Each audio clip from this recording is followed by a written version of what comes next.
Welcome back to part three of my three-part series. It was pretty much like self-help transformational process. It was about, um, part one was discovering the box, all the programming, uh, being stuck in the matrix. Part two was kind of about rediscovering your innocence, rediscovering your infinite potential. And part three is supposed to be, I would say, now that you've discovered your potential and you're giving yourself more attention that way, you're expanding your greatness, you're giving yourself permission to shine, giving yourself to not just be a little match, but a candle, not just be a candle, but a fire, and not just be a fire, but a blazing forest fire, uh, allowing yourself to feel, to think, to have passion and creativity again, uh, and to be a light in the world is basically what this three-part series is about. It's about living on inspiration, feeding yourself inspiration, stoking the fire, pulling your head out, undoing yourself, um, and shining. It's not just by playing small, by demonstrating to the world uh, your greatness, living your purpose, having a vision is really what it's all about. But we couldn't even define it until we understood kind of like a shadow, kind of like programming, interference, that filter that we talked about. And we had no clue about what we're capable of. I mean, what? You've lived maybe 20 years, 40 years, 50 years, under 100 years. And how much time have you actually had to fan the flames of your passion, to develop and grow, and basically learn your full potential? How far could you take your learning journey? How far can you take your health journey? How many people can you have deep, meaningful, passionate connections with? Could you really save the planet? Could one person do that? Could you inspire a nation? Could you inspire the globe? Um, and so, could you become a saint? Could you become a deity, basically? So, whether they're mythological characters or they actually existed, could you set up a new religion? Basically, uh, can you become iconic? Can you become a mentor of something good and positive in the world? And you're not looking out there, it was born within you, and you discovered that. So hopefully, somewhere in your journaling and your processing, looking under that carpet, dismantling all these beliefs, you were weighing all that against a feeling inside of yourself, a feeling that you're awesome, a feeling that you are worthy, a feeling that you are wealthy, that you are loved, that you are healthy, that you are light, that you were born with everything, everything that you ever needed. So I don't know exactly how you would rediscover that. And for me, I looked through my history. There was always something going on. I go, it's really weird. I don't really hate myself, but yet I'm having these negative thoughts and feelings towards myself. I don't really think I'm a loser, but gosh, I really feel like a loser, you know? And so there was always a spark still. You know, you can dim your light, but you can't really uh, blow it out. You can't really turn it off. It won't really go out. And so you may be like me, where your light was so dim you couldn't see anything. But now we're kind of creating a space, We look at all the stories we tell ourselves and we start challenging them. So we're at the point of taking a risk. The only way out is to basically unlock the door, find a key, or like take a hammer, like a wedge, like an axe, and hack it down. You might have to put forth some effort. How strong could you be? Could you experiment? Could you play? Could you start working out? And instead of thinking of the big goal, break it down to little things. Go, how, if I kept this up for a week, if I kept this up for a month, how could I? So, taking a risk, accepting a challenge, committing to something. It's like you're not manifesting because you're not committed. You put no energy in it because you haven't really said 100% yes to your job, yes to your career, yes to your partnership. You've been thinking you have the option of being less than who you are. And so, kind of continuing into part two, moving through part three, we learned a few things. We learned energy plus commitment equals your results. Whatever you invest your energy in plus your commitment level will equal the result, the manifested product. So if it didn't manifest, you either didn't put the energy in or you didn't have the commitment level high enough. If you were really, really, really committed, don't you think the energy would also be there and it would happen? And then you look at your results. So during the program, we ran little experiments. We played with energy plus commitment. So we would get in a circle. So let's say someone didn't show up to class.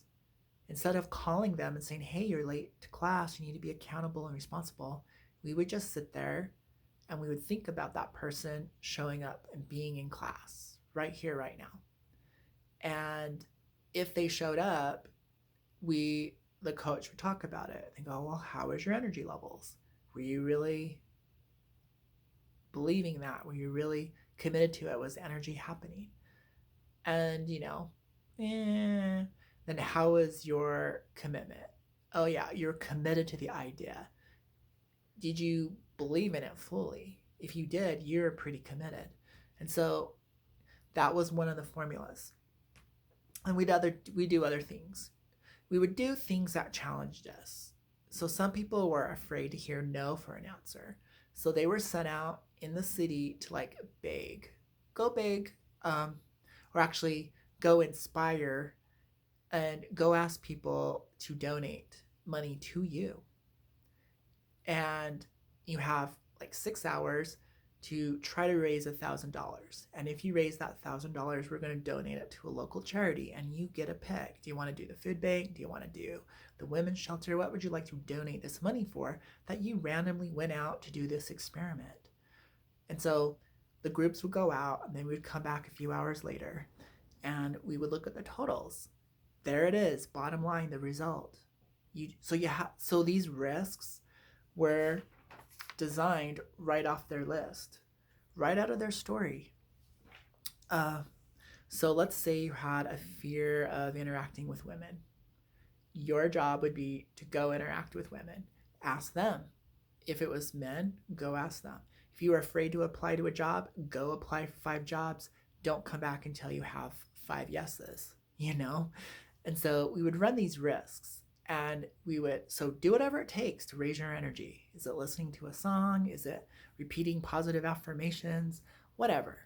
And then your commitment level. Raise your commitment level. So having a deadline kind of makes you focus. And then we would come back and share the results. And so that was it. And what that was teaching people is the mirror-like nature of reality. You can have all the excuses you want, but the result shows you clearly how committed are you to financial freedom? How committed are you to healing your relationship? How committed are you to loving yourself enough to be healthy, to eat right?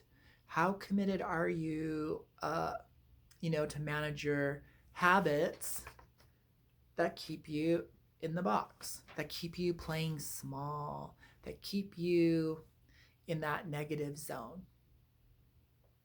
And so those were some of the processes we went through. So after the program, I've always challenged myself. So I recently got a job at a retail store. And part of it is you're expected to ask for credit card applications. Would you like to apply? And the average was like one or two a month. And they were like, it's so hard. And, they had all this resistance. They saw all these obstacles. Once again, there's that box. They had beliefs, they had a story, and their results showed that that was true. I went in there and I said, I'm going to prove to myself, I'm going to run the game. I'm going to actually just believe I can do it. I'm going to tell myself a different story. I'm going to say, I have a purpose. I'm going to prove everyone wrong. I have a purpose. I'm going to show myself that I'm unlimited potential, that I can do anything. The month before last, I got 19 cards in 1 month. And let's see, so with 2 days off in a week, that's under 30 days. I had 19 cards. That's better than 50%. So, yeah, I proved them wrong. It's not 2 cards a month with all associates working so hard to get them. It's one associate getting 19 a month. So my managers, they got their bonus courtesy of my experiment. So you can do things like that. I did another big experiment towards a relationship, and I acquired a very good friend, So he basically checked off everything on my list that I wrote. Passion, connection, deep, meaningful, great bond, connection. We did all those things. Did it go exactly how I wanted it? No. They're their own person on their own journey. But everything I wrote down on my list, that person said and did. And it was believing in myself, and it was believing in no limits, and it was the clarity. So one of the other equations was clarity plus energy equaled results. And so basically, when you get really clear with who you are or what you want, because you're so clear, you're sending out a perfect signal, and the mirror-like nature of reality reflects it back to you. So in that like corporate self-help, people were there because they wanted more money. They were there because they wanted to be more successful. And so a lot of the program was kind of geared towards that, but it goes all the way back to the beginning. When you have that filter up, when you have your box that you're living in and you're looking through, what you see in others is really what you see in yourself. So during the very beginning, you can't really see that box so clearly. You've been living in it so long and it's dark and you don't know any better. So that person you're afraid of, that person who you might think is a bad person or a dirty person or an unholy person or that you're judging, that you're criticizing, that you can't stand, that you get bad vibes from, that's your energy. And what's happening, you're unconsciously projecting it on autopilot. And so you're not having a first impression. You're having a reflection of a projection bouncing off of them. And so you've been projecting onto your parents, on your brothers and sisters, onto the world, onto others, onto strangers, onto bosses, everyone. And it's all you. So that's where we become accountable. And that's where we start taking risks and getting out of the box. So getting into relationships and having conflict with others actually helps you show you the edges of your box. It shows you your shadow. It shows you what's under the. So when you feel agitated, you're like, ow. Or when you feel scared, you're like, whoa. Then you're like, that's where I need to clean up. That's where I have work to do. So thank you very much. I was really scared. Thank you very much. I was really afraid. Thank you very much. I actually started to believe I was wrong. And you were right. Thank you very much for the disempowerment. I gave all my power away. Accountability. And so when you really start to work with conflict, work with disruptions, instead of like bracing yourself and putting yourself deeper into your box, you actually start to say thank you for being my reflection, for being a piece of me, for being willing to play that character on the stage of life for me. So it's kind of a little bit of a philosophy there, but it's a way of dealing with life. And so mirroring, projection, do we really? So yes, the more we create intimate relationships with others, the reality is we're creating a deeper a relationship with ourselves. Why do you think there's so many love songs?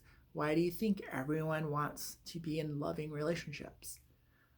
Why do you really think we all probably secretly wish to heal the world and be connected to animals and to nature and to the universe?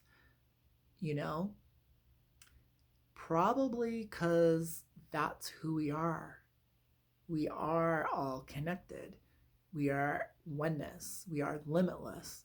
Why do you think humans are striving so hard in all these different directions, whether it's science, philosophy, healthcare, physical health, nutrition? We must want to live and we must want to enjoy life. That seems pretty logical. And what steps? What can you contribute to the collective? How can you raise the consciousness? How can you open up eyes, ears with your fellow men? And what conversations are actually worthy of having? Is it more entertainment stuff that makes you go unconscious? Is it more history about your friends and your family and what happened yesterday and a week ago? Is it more drama? More emotional entanglement? More mysteries to solve? Are you overthinking and overanalyzing stuff that's gone? Well, the only thing that is the present moment. And you are the present moment. So maybe we could shift our focus from the history that keeps narrating and repeating itself.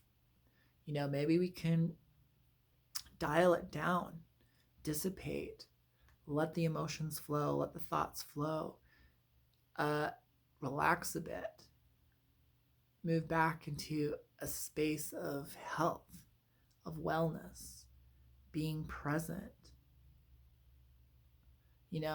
turning off beta brain, turning off the fight, flight, and freeze mode. When's the last time you felt safe in your body? When's the last time you felt safe in your home? Are you taking steps to actually feel safe in a healthy way? Are you clarifying and sharing your problems to actually create room and space for more love and more light? So that's why part 2 is just as essential as part 1. Some people just get looking at all the problems again. It's addictive. Let's solve everything. Let's correct everything. Let's be perfectionists. Let's strive. Yeah. And we forget. Wait a minute. Perfection is me. Beauty is me. Life is me. I am it. Just be. Feel your body. Get back into the driver's seat. Relax. Your car doesn't have to go anywhere. You can stay in the garage. Stay in your beautiful car, your body, this beautiful vehicle called your body. Listen to inspirational things. Choose. So, speaking of choice, now you have choice. You can either be in this negative history, and some people in the workshop gave it a name. They might have called it, Matilda or something, some name that for them reminded them of negative, reminded them of less than. And then they also gave themselves a name, something that reminded and inspired them of their greatness, of their light, of their potential power, of their potential. And so in each moment, you get to choose which character are you going to be. The one with no script, the authentic you, the transparent you, the vulnerable you, the beautiful you, the loving you, the powerful you, the inspirational, creative, artistic, healthy, handsome you? Or are you going to be your history, who has that story? So I didn't go so far to give the name. The name didn't really stick very well with me. I mean, I tried it, I think it was called like Dad's Disappointment. And then I worked through that. So then the name had to change. And now it's just the history you or the limitless you. Are you going to be a source of inspiration? Are you going to be a light into the world? And who needs it the most? Me. Are you going to be a light to yourself or not? And with all this knowledge, now it's time to put it into practice. So we put it into practice in a safe space, in a collective little group. But the reality of life is, as soon as you walk out that front door, you're on. You go practice. You accept those challenges. You take those risks. So part 3, we were supposed to have a life coach. But my life coach was crazy. My life coach wasn't healthy. My life coach wasn't showing up, wasn't being accountable, wasn't in there for the right reasons, and was on a different page than what the program was supposed to be about. And so I kind of missed that step. So I ended up having a mentor. Happened to make friends with this lady one day, and then it just so happened that she also went through the program. It just so happened that she also taught it. So we became really close friends, and she lived her life by these teachings, and I saw the results. And so just by being friends and hanging out, it was like a long life coaching, mentoring experience. Then I had to actually break away. I had to go my own path. I learned all that I could from her, and we all have problems. No one's perfect. No one is just like, I'm in the light, yay, happily ever after. We all have so much material, and then the collective material of humanity. So we all have a lot of work to do. But now it's like the best way to say thank you for 8 years of mentorship, how to say thank you for all the information from all the people who put together the program, who, or who lived it to bring forth the wisdom to the collective of basic knowledge. This knowledge, is universal, timeless. Now what do? Do you not do the work? Do you just... No, you do it and you shine. And the best way to give back for all that I received is to give it all back. That's all you can do. Once you've received the knowledge, you give it. And so it was a really cool experience, so I tried to enroll my mom into it. That didn't work. I tried to enroll my sister into it. She said yes, but then every time we started looking at these things, the history, the feelings she had, I would get attacked. She would blast off. And I'm like, I'm not like the master. So I can't also help you and then have to shield myself from your outbursts. So that didn't work. So I tried getting my long distance boyfriend at the time, tried to enroll him. I'm like, if we're going to get any closer, then I'm going to have to show you this box. I'm going to have to show you these skills that I learned.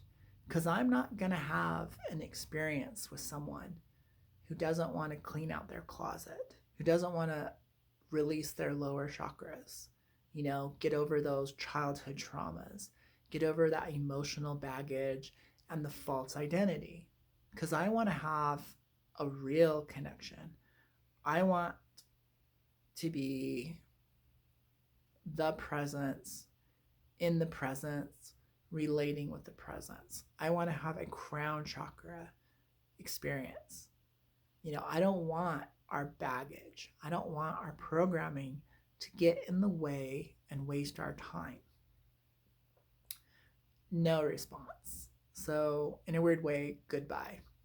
So, soon as I invite someone, not like immediately, but soon as I feel like that person could be within my circle, that person can jump on this other train. Because this other one, I don't think anyone's really navigating and driving it. I think it's just going places. It goes wherever thoughts goes. It goes wherever feelings go. It goes wherever history dictates. It chooses the safest place and ends up in the worst place. I'm on this other train, and it's going towards evolution. It's going towards expansion. It's going towards connection, understanding more who we really are. And there's more life, there's more energy, there's more excitement. I mean, I have best day evers almost every day. I'm living a great life. I'm living an inspired life. And there's days and there's times that I'm not, where I'm invited back to look under the rug, where I find myself, sometimes I'll just wake up in the box. And I'm like, oh, there's so much more work to do. And so much energy to excavate, and so much more light to bring forth. And, I'm presenting it in a positive way. But when I'm in those spaces, it's not pleasant. I'm like, I need a break. And people need a break from me when I'm in those dark places. So do some community service and go journal. Do some community service and work on yourself. Yeah. So the best way to heal the world is to heal yourself. The best way to create change in the world is to change yourself. That's being accountable. That's being responsible. And that's actually having a life full of purpose. So that's pretty much the end of this video. And really, there's so much more. But I think we really went over the nuts and bolts in a very practical way. I did have a spiritual awakening to some degree. It wasn't really to say that this program helped it. I just think it kind of spontaneously happened. But it gave me a clarity of being infinite, being boundless, being potential, being awareness itself, being the presence. I call it the I am presence.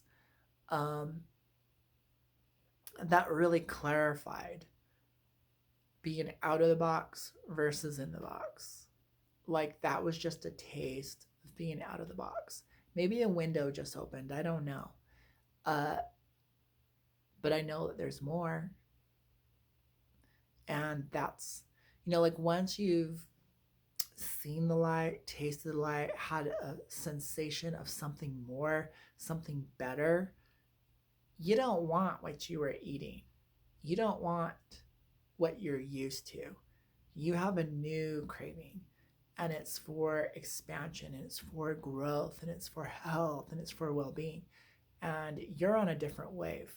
You're elevated. You're inspired.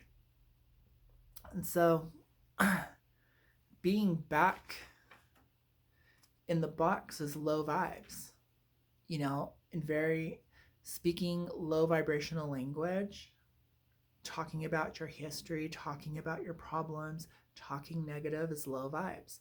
You don't have a spark to light a fire anymore. You have to get re inspired. You have to listen to positive things, elevating things, uplifting things, and relight that spark, turn on the lamp, light up the room, find the door, and get out, you know? And so that's pretty much the process. And you can get better at the process to, oh, I was stuck there for a month, or I was stuck there for 5 years, to, I'm now stuck there a week. I'm only stuck there a day. I'm only stuck there for a few moments. And I'm so glad I'm not there anymore. And you can literally transform your life. So living is to do the work, in my mind.